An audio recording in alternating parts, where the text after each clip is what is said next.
Hey guys, today I'm going to answer your top most requested question underneath my adoption video. But let me just say one thing.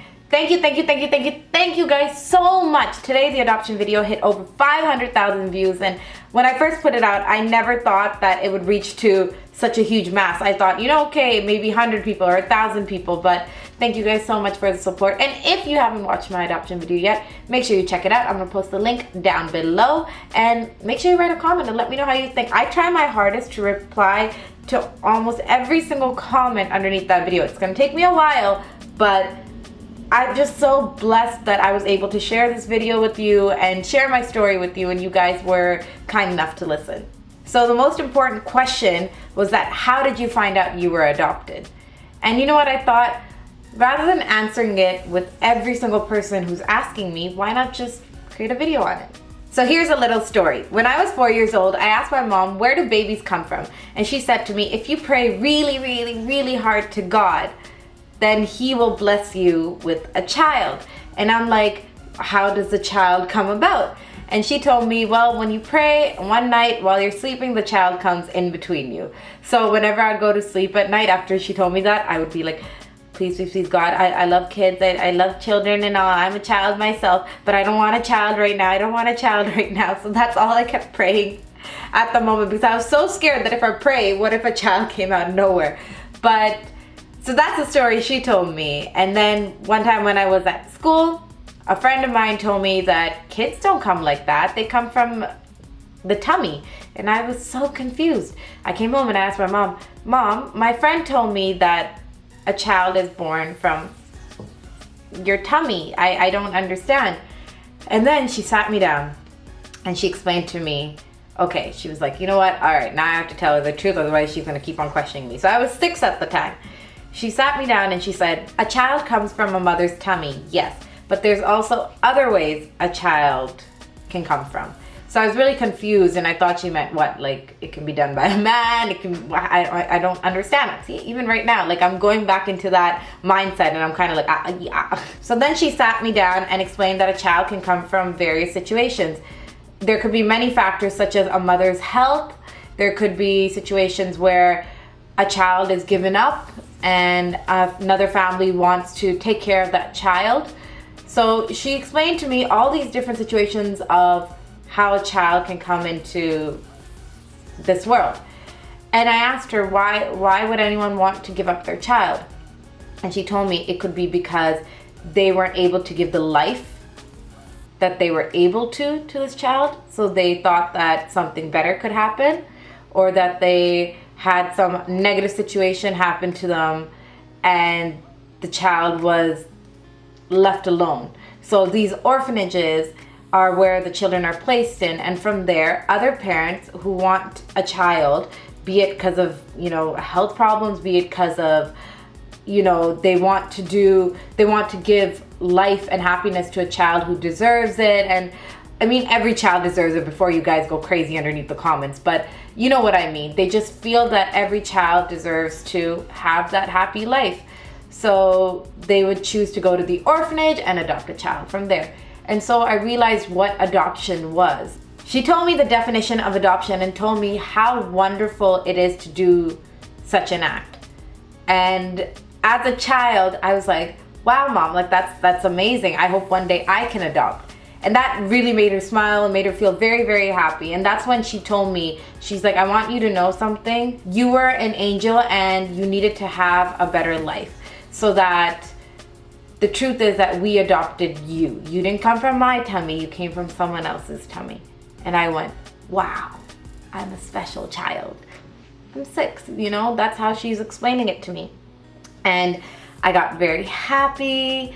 I was so positive about that, and I went, okay, I'm adopted. And I went to my dad, I'm like, Dad, I found out that I'm adopted. And my dad's just like, yes, you are.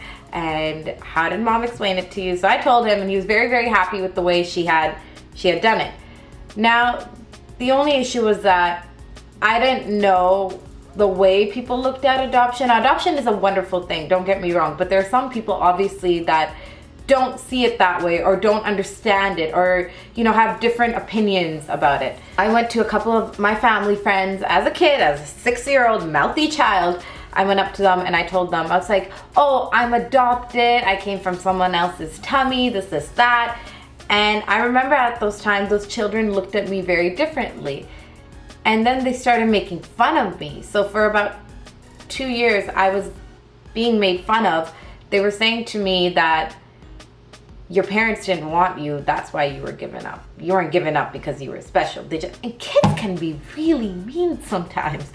But they were saying all these things and I kept, ignoring it, but eventually it went into my head. So then at 13, 14, I started having like this identity crisis because I realized that it was always in the back of my mind, and I realized that I'm not their blood. Maybe I don't deserve the happiness that is being given to me. Maybe one day I will mess up in my life and my parents will disown me, because I felt like if you can take a child that fast, you can disown them really fast. I don't know that concept. Again, I was a kid. And the thought of that really killed me so much internally inside, to the point where I started isolating myself from my parents. I felt like I'm nothing like them, that they deserve better, that I don't know what bad deed they did to get a child like me. I mean, like that's how I felt at that moment, and that's something that I couldn't control. Now, remind you that I didn't have people to talk to about it. I didn't know who to talk to. I was being made fun of. And then things just started deteriorating for me, and I started going into this really bad phase in my life. I kept breaking down and crying. I kept not listening to them. I would say, there's parents out there who gave me up, so clearly I'm worthless, like all these horrible things.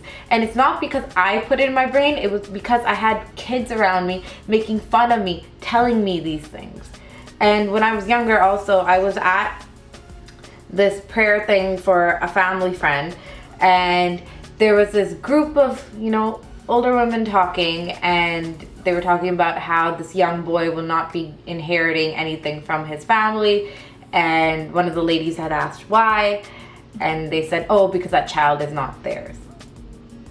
So of course that hit me. I don't care about the inheritance. I cared about being loved. Like if I thought, what if my parents think, okay, she's not our child, we don't want her anymore. So I was really, really scared. And that was also one of the factors that led me to say no when my parents wanted to adopt another child. But I did say in my last video, well, not in the video, in the comment section, that my parents were regardless going to adopt a child, even if I wanted a sister or brother or not.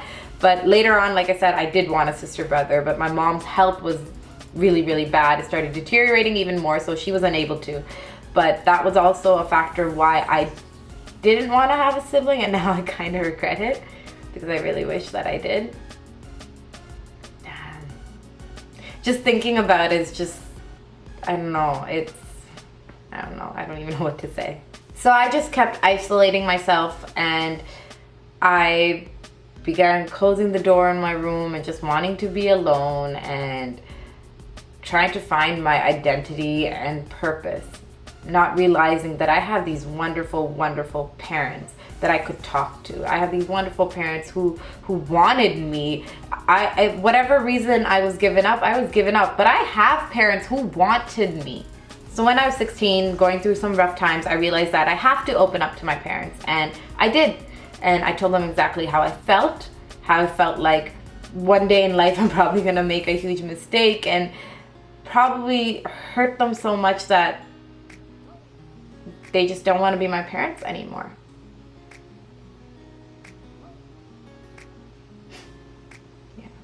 So my dad told me, he's like, look, we wanted you. We adopted you because we wanted you.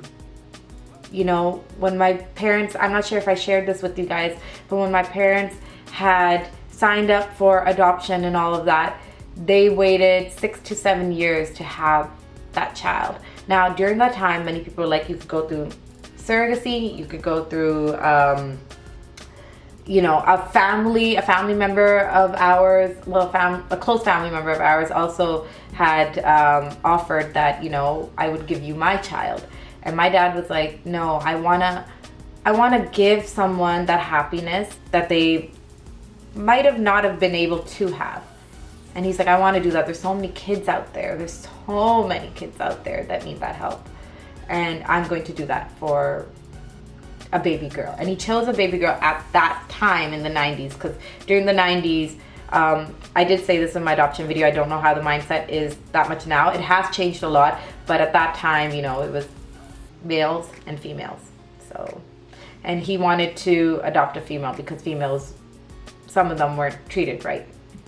And so that's what his goal was, and that's what he did. And he said that I wanted you, and I wanted you to have that wonderful life, and I don't want you to think just because you're not our blood that you're not family. He goes, family does not come from blood. He goes, look, there's many family members that are blood and they fight with each other. And he's like, you have to understand, it's not blood, it's loyalty. They say blood is thicker than water. He taught me that loyalty is thicker than anything in this world. And he said, I'm loyal to you, you are loyal to me. And that is it. So throughout my whole life, I knew adoption is such a wonderful thing. And I know that I definitely want to do that in my future. I can't wait for that. But things turned out pretty amazing. I hope that answers your question, and thank you guys so much for your continued support. I know I said it once before, but sharing such personal stories, it takes a lot out of you, and I'm very, very happy that you guys have accepted me. I'll see you guys next week. Bye. Every child deserves to be loved, no matter what condition they are in.